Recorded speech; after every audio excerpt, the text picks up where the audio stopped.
Partie 3 donc, de ce sujet ESSEC HEC Math 2. Une partie relativement petite, mais qui demande de bien comprendre, alors non pas les notations de départ, mais ces nouvelles notations. Donc on note pi l'équiprobabilité sur Sn, c'est-à-dire, alors Sn qui a été défini au début je crois. Oui, tout au début. Sn, l'ensemble des permutations possibles du paquet. On rappelle ce que ça veut dire cette équiprobabilité, très bien. On note également μn, la probabilité sur Sn définie comme suit. Pour chaque configuration sigma, mu de sigma définit la probabilité qu'à l'instant n, le tas de cartes se trouve dans la configuration sigma, très bien. On a alors μn de A est égal à la somme des μn de sigma, très bien. On peut mesurer la qualité du mélange en estimant l'écart entre μn et pi. Une distance entre ces probabilités est définie de la manière suivante. Bref, on nous donne tout un tas d'informations. Bon. Question 14. Soit A une partie, machin, En l'événement, à l'instant n, le paquet de cartes se trouve dans la configuration qui appartient à la partie A. Expliquez en utilisant la question 7 l'égalité suivante. P de t inférieur ou égal à n, P sachant que t est inférieur ou égal à n de En est égal à pi A. Bon. Qu'est-ce que c'est que t? On rappelle que t, qui a été défini à la page 3, non, qui a été défini avant la page 3, qui a été défini à la page 2. Donc toujours est-il que nous, ce que l'on a, c'est qu'à partir de l'instant t, toutes les configurations sont équiprobables, et on a vu que ça pouvait se produire quand la carte du fond était ramenée. Donc forcément, t étant le temps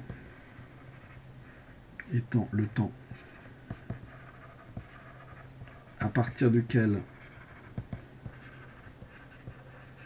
le jeu, enfin la configuration, comment c'était formulé dans la question 7, on va reprendre cette...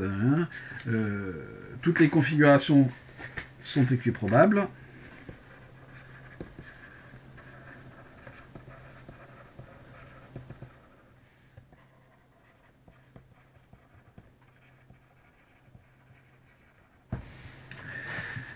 Eh bien, qu'est-ce que l'on a? On a que la probabilité, si on sait que... si je remets l'énoncé à la bonne page pour voir ce qu'on nous demande, donc la probabilité de En, sachant Tn. Donc, sachant que T est plus petit que N, En l'événement, le paquet de cartes se trouve dans une configuration qui appartient à la partie A. Très bien. Donc on sait que la probabilité d'être dans la configuration qui appartient à la partie A est liée à l'équiprobabilité. Bon. Donc, à l'instant petit n,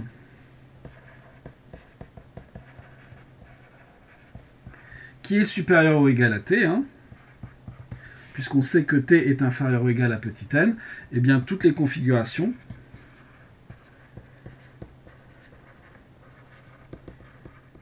sont équiprobables.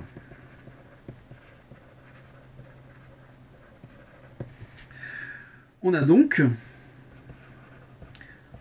sachant que t est supérieur ou égal à n, non, sachant que t est inférieur ou égal à n, sinon ça ne marche pas, de En, quelle est la probabilité d'être dans une configuration qui se trouve dans la partie A? Eh bien, c'est la somme en fait de toutes les probabilités des éléments qui sont dans la partie A, et comme il y a équiprobabilité, on a bien pi de A. Car pi est l'équiprobabilité.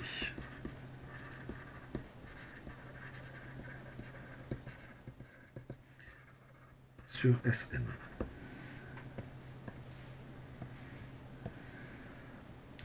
Là, c'est pas très compliqué à comprendre, mais à bien expliquer, c'est pas si simple que ça.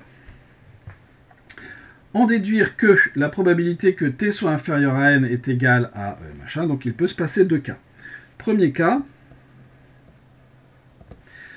petit n est inférieur ou égal en fait à grand N.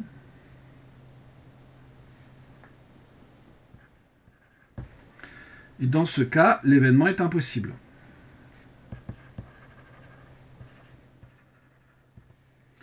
Vous avez que la probabilité d'avoir En et t inférieur à petit n, qui donc est plus grand et plus petit que grand N, vaut 0 parce qu'on n'a pas mélangé assez le paquet. Forcément, si je veux que la dernière carte se soit retrouvée au moins une fois en haut du paquet, il faut avoir fait au moins grand N insertion. Et on a aussi forcément la probabilité d'avoir t inférieur ou égal à n qui vaut 0, donc on a bien l'égalité. C'est la même que la probabilité de t inférieur à n multipliée par n'importe quoi, donc en particulier multiplié par pi de a. Deuxième cas, n, ici j'ai mis inférieur ou égal, mais évidemment c'est n inférieur strict.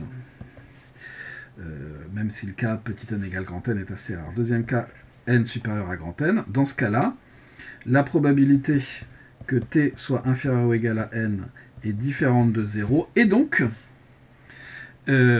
cet événement existe, hein, et ce qu'il y a ici au-dessus. Alors ici, évidemment, j'ai oublié de le préciser, comme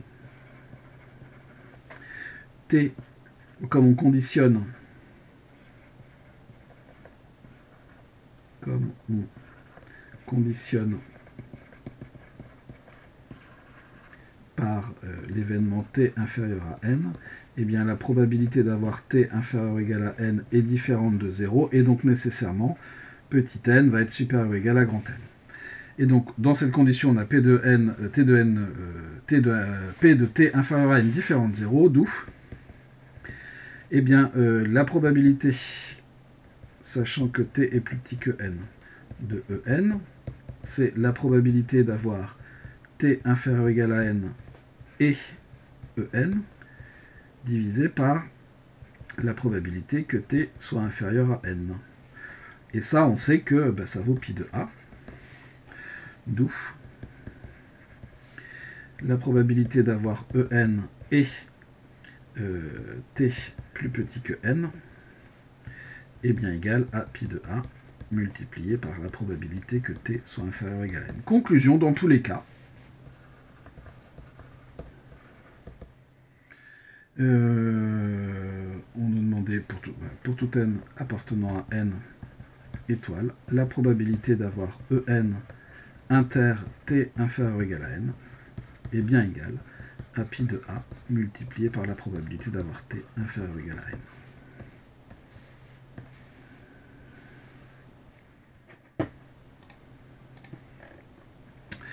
Voilà pour la première question de cette partie 3. Question B. Établir que la probabilité que En soit plus grand que t, que En inter t plus grand que n est inférieure à une autre probabilité qui contient qui est en fait comment dire, d'une certaine façon le t supérieur à n, on le retrouve des deux parties. Toujours est-il que rappel,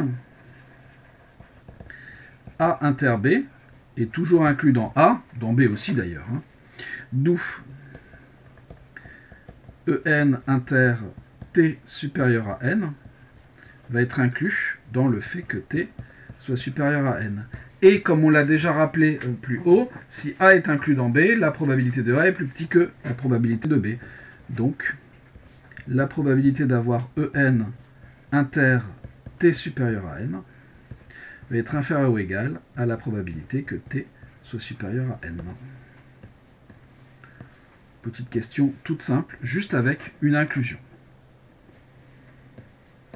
Alors c'est vrai que ce genre de questions, c'est des questions beaucoup plus théoriques que celles que l'on peut rencontrer habituellement, mais voilà, ce n'est pas des questions qui sont vraiment infaisables non plus. Question C. Montrer que mu n de A est inférieur à pi de A plus P de T, strictement plus grand que n. Donc il faut bien comprendre ce que c'est en fait que ce mu n de A. Et une fois qu'on a bien compris ce que c'est que ce mu n de A, eh bien le reste de la question se fait tout seul. Qu'est-ce que c'est que mu n de A? C'est la probabilité que eh bien, comment dire, le tas de cartes se trouve dans une des configurations qui est de A. C'est-à-dire que c'est exactement la probabilité de l'événement En, en fait. Hein. Mu n de A, c'est la probabilité que le tas de cartes se trouve dans la configuration A. Et donc, bah, c'est exactement ce qu'on nous dit pour En. C'est la probabilité de En. Cette probabilité de En, je vais appliquer la formule des probabilités totales avec le système complet d'événements, enfin, qui est un système complet d'événements lié à la variable aléatoire t. Donc je vais avoir P de En inter t inférieur ou égal à n, union En inter t strictement plus grand que n. Et par incompatibilité, je vais avoir donc la probabilité d'avoir En et t inférieur à n, plus la probabilité d'avoir En et t plus grand que n par incompatibilité.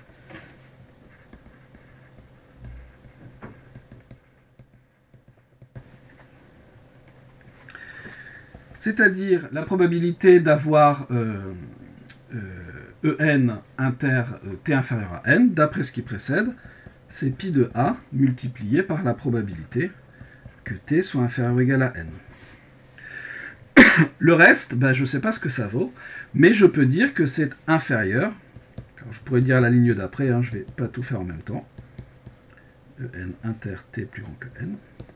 Et donc ça va être plus petit que pi de a multiplié par la probabilité que t soit inférieur à n, plus cette probabilité est elle-même plus petite que la probabilité que t soit supérieur à n.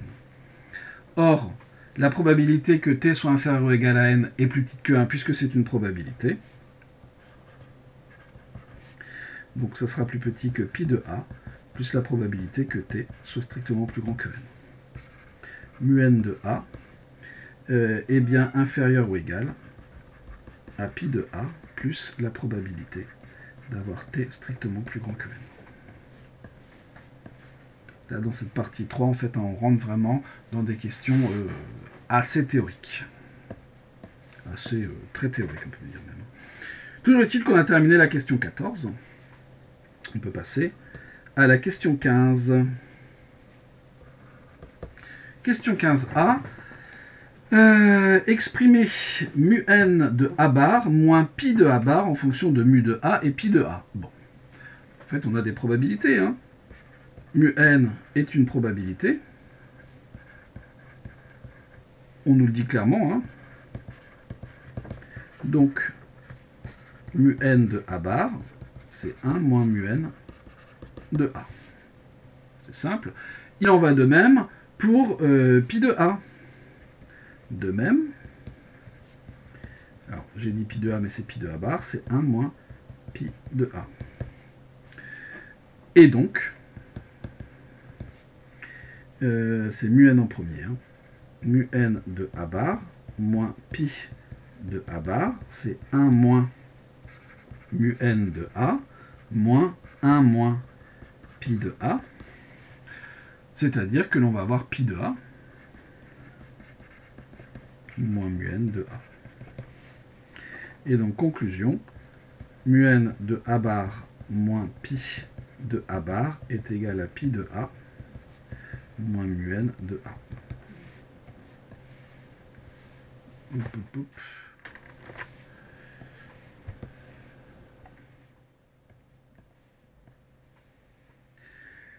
Voilà pour la question 15a. Là, pour le coup, une question très facile.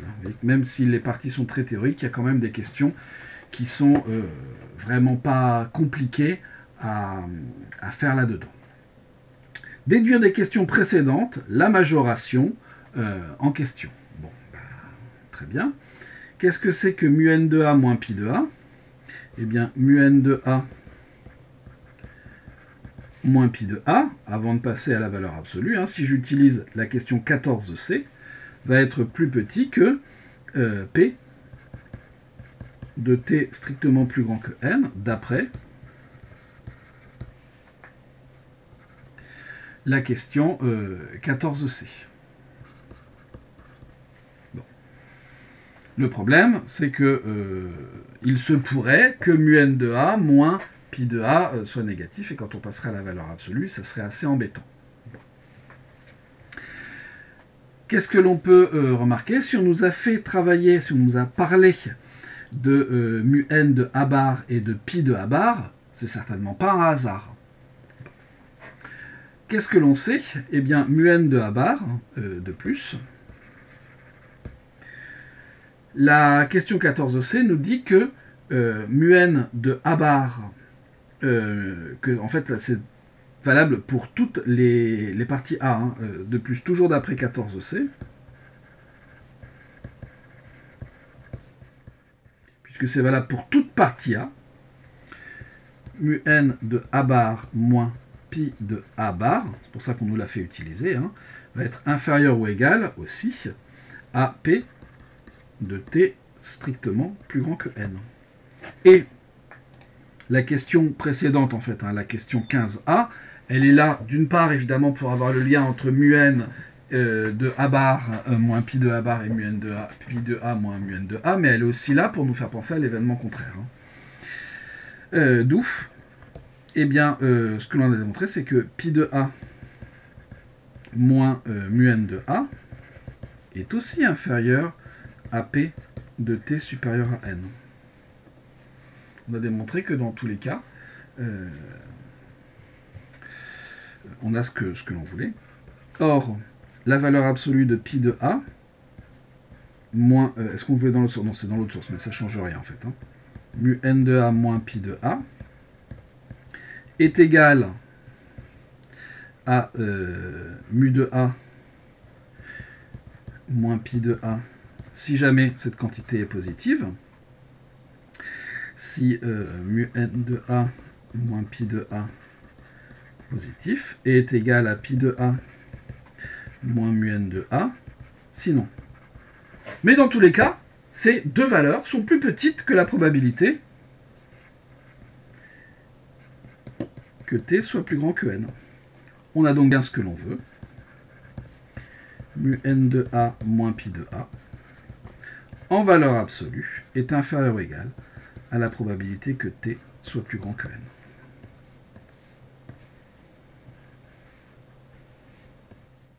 Qui travaille sur les valeurs absolues.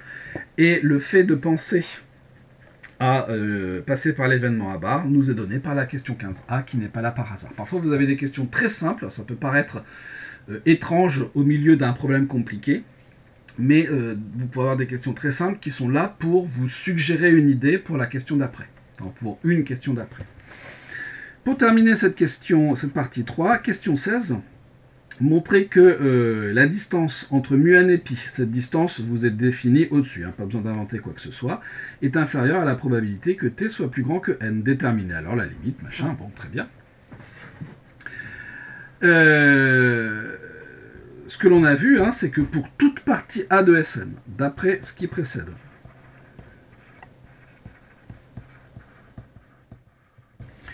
pour toute partie A, ce qui était le cas déjà avant, hein, mais autant le souligner, de Sn, vous avez mu n de A moins pi de A, qui est inférieur ou égal à la probabilité que t soit plus grand que n. Ça, c'est ce qu'on a démontré juste avant. Bon. Et il se trouve que la distance, c'est la plus grande de ces valeurs. Or, la distance en question, mu n de pi, c'est le max de l'ensemble suivant, enfin des mu n de a moins pi de a, pour a, une partie de Sn quelconque. Mais comme chacune de ces valeurs absolues est elle-même plus petite que p de t supérieur à n, le max l'est aussi. Or, donc je ne vais pas marquer or, je vais plutôt marquer donc, est inférieur à la probabilité que t soit plus grand que n. Évidemment, cette distance, elle est positive puisque la valeur absolue est positive. De plus, d de mu n à pi est supérieur ou égal à 0, puisque pour tout a appartenant à Sn, eh bien, cette valeur absolue, comme toutes les valeurs absolues, est positive. D'où on nous demande, pour tout n appartenant à n étoiles, on a encadré la distance entre mu n et pi par 0 d'un côté et la probabilité que t soit plus grand que n de l'autre. On a donc terminé, là aussi, cette première partie de la question 16. Reste la deuxième partie de la question 16. Bon. Qu'est-ce que l'on va avoir là-dedans? Il faut qu'on évalue ce qui se passe quand n tend vers plus l'infini pour avoir la probabilité que t soit plus grand que petit n. Bon. Que se passe-t-il là-dedans? Qu'est-ce que c'est que grand T? Grand T, c'est delta 1 plus delta 2, enfin non, je vais reprendre les choses, c'est Tn-1 plus 1, c'est donc delta 1 plus delta 2 plus delta n moins 1 plus 1. On a donc une somme de grand N, T est une somme de grand N, alors grand N moins 1, je vais noter ça comme ça, variable suivant une loi géométrique, et de 1, une variable certaine égale à 1, qui sont des variables aléatoires presque sûrement finies. C'est-à-dire que la probabilité que t soit infinie, elle vaut 0. Chacune de ces variables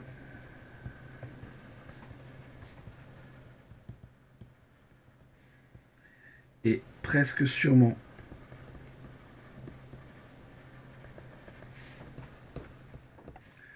finie. C'est-à-dire que la probabilité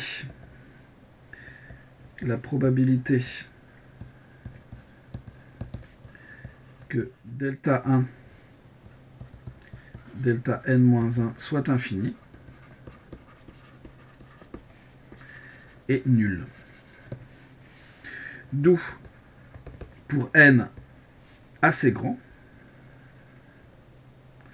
eh bien, delta 1 n'atteindra pas n, enfin delta 1 plus delta 2 plus delta n-1 n'atteindra pas n. Et donc, la limite, quand petit n tend vers plus l'infini, vaudra 0. Donc, la limite, quand petit n tend vers plus l'infini, de la probabilité d'avoir t strictement plus grand que n, on ne voit pas bien strictement, vaut 0.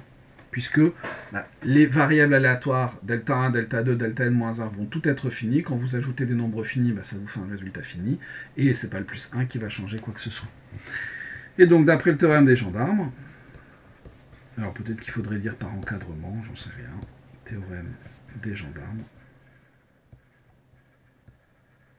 on en déduit que la limite, quand n tend vers plus l'infini, de la distance entre mu n et pi, vaut 0.